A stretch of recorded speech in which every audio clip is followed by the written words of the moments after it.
ஒரு ரிவ்யூ பார்த்துடலாமா? Artful henna அப்படிங்கிற இன்ஸ்டாகிராம் பேஜ்லேருந்து நான் வந்து கொஞ்சம் சென்சிட்டிவ்ஸ், அப்புறம் டிப் ஹென்னா, அப்புறம் வந்து கொஞ்சம் கோனெல்லாம் வாங்கியிருந்தேன். நம்மளில் பல பேருக்கு மெஹந்தி போடுறது அப்படின்னா நல்ல இஷ்டமாக இருக்கும். ஆனால் வந்து போட தெரியாதனால நம்ம அப்படியே விட்டுருவோம். இப்போ போட தெரியாட்டாலுமே பிரச்சனை இல்லை. ஒன்றில் போடணும்னா நமக்கு போட தெரிஞ்சிருக்கணும், இல்லைன்னா யாராவது போட்டு தரணும். இப்போ அப்படிலாம் பிரச்சனை கிடையாது. இந்த மாதிரி ஸ்டென்சில்ஸ் வந்து அப்படி இறங்கியிருக்கு. இது வந்து அவங்க பேஜில் நிறைய மாடல்ஸ்லாம் இருக்குது. நான் வந்து மேலே கையில் வைக்கிற மாதிரி ஒரு சிம்பிளான மாடல் தான் சூஸ் பண்ணியிருந்தேன். சும்மா ஜஸ்ட்டு ஒட்டிட்டு நம்ம வந்து அந்த கோன் வச்சு நம்ம ப்ரஷ் பண்ணி கொடுத்தா போதும்.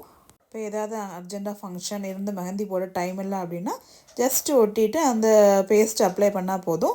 ஒரு 1 hour வச்சுருந்தா கூட ரொம்ப ஸ்டெயின் வந்துடும். இந்த ஸ்டெயின் வந்து நான் உங்களுக்கு ஆட் பண்ணியிருக்கேன் பாருங்கள். அப்புறம் நெயில் கோன் நான் முன்னாடியே நான் கையில் போட்டிருந்தேன். அதோட ஸ்டெயின் எப்படி இருக்குது பாருங்கள். நம்ம மெஹந்தி வைக்காட்டாலுமே நெயில் கோன் வைக்கும்போது நல்ல லுக் வந்து எலிகண்டாக இருக்கும்.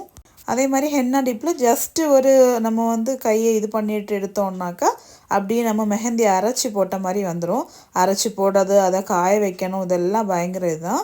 இது வந்து அடுத்த நாள் வந்து காலையில் மெஹந்தி இலக்குன உடனே உள்ள ஸ்டெயின், அப்புறம் நேரம் போக போக நல்ல ஸ்டெயின் கொடுக்கும்.